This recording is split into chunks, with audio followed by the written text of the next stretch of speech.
Assalamualaikum warahmatullahi wabarakatuh. Berjumpa kembali di video pembelajaran Belajar Bersama Bu Yomi.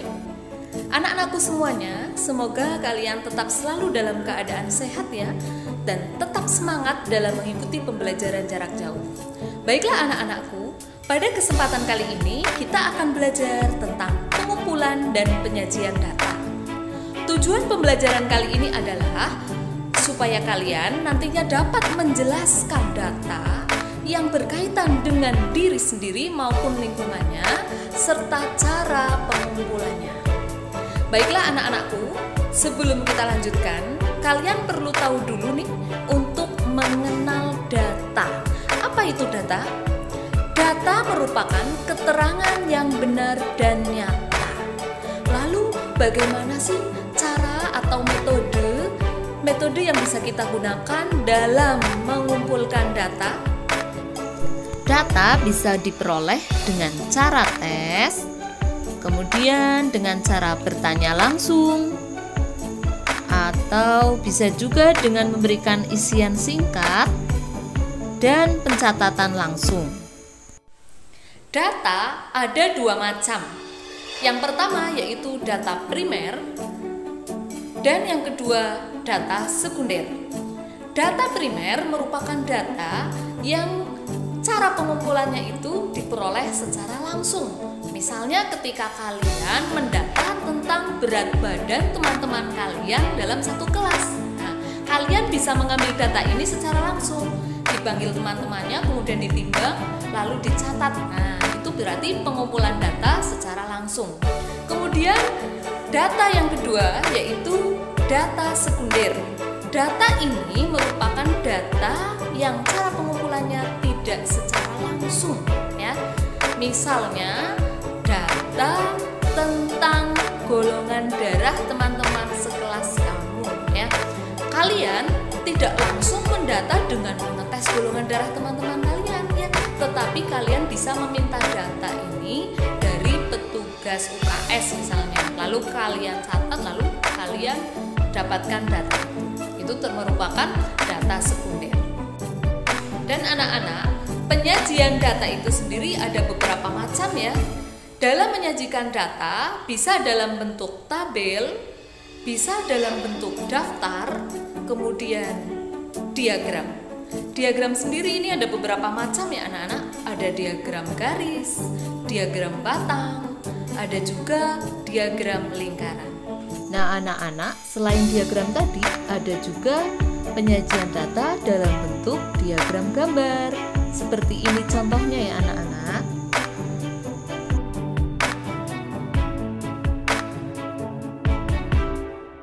Nah anak-anak, setelah kalian memahami tentang pengertian data serta cara penyajiannya, mari kita belajar untuk membaca data. Perhatikan contoh soal berikut ini ya anak-anak. Berikut ini adalah nilai ulangan matematika siswa kelas 5 SD Pelita. Anak-anak perhatikan ya daftar nilai-nilainya ya. Setelah itu kita lanjutkan membaca pertanyaannya. Coba kita baca pertanyaan yang pertama. Tentukan nilai terendah dan nilai tertinggi data tersebut. Ya, nilai terendahnya adalah berapa anak-anak? Betul, 60 ya. Kemudian nilai tertinggi data tersebut berapa anak-anak? 90. Ya, betul ya.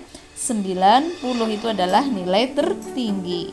Selanjutnya, mari kita baca pada pertanyaan yang kedua ya anak-anak.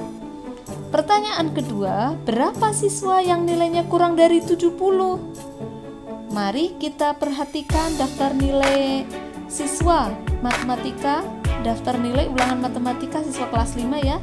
Kita lihat kembali daftarnya, kita cari ya, yang kurang dari 70 ada berapa anak? Iya, bisa kalian hitung ya anak-anak. Iya, kita hitung ya. 1, ya itu 65 ya. Kemudian masih ada lagi yang kurang dari 70 ya. 2, ada lagi 3, 4, ada 4 anak ya, 4 siswa nih, 4 siswa yang nilainya kurang dari 70. Nah, paham ya anak-anak? Baiklah anak-anak, sekarang kita lanjutkan ke soal berikutnya. Berapa jumlah siswa kelas 5 SD Pelita? Nah, anak-anak bisa hitung sendiri ya. Ada berapa nilai itu? Ada berapa bilangan? Iya, betul. Ada 30 ya anak-anak. Iya, jumlah siswanya adalah 30. Kemudian yang nomor 4, sajikan data di atas dalam bentuk tabel. Nah, mari kita berlatih bersama ya cara membuat tabelnya ya. Kita perhatikan bersama. Nah, dalam membuat tabel kita buat kolomnya dulu ya, yaitu untuk kolom nilai dan banyak siswa.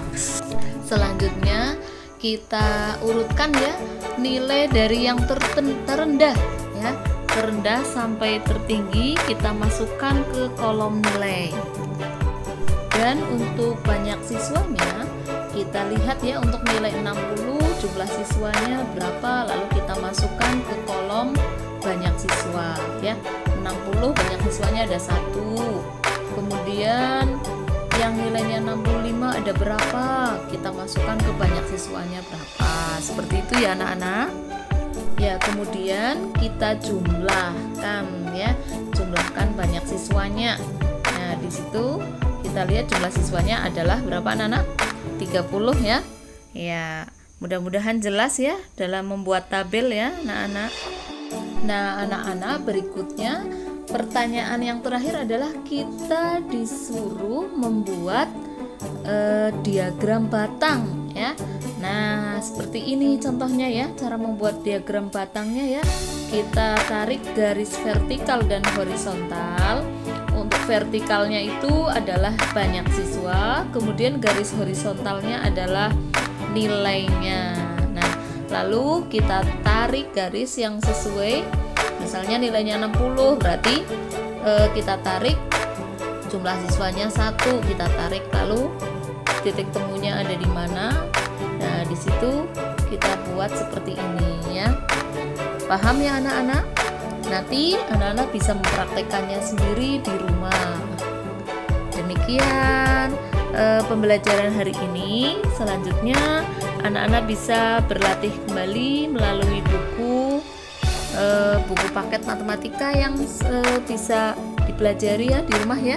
Terima kasih. Wassalamualaikum warahmatullahi wabarakatuh.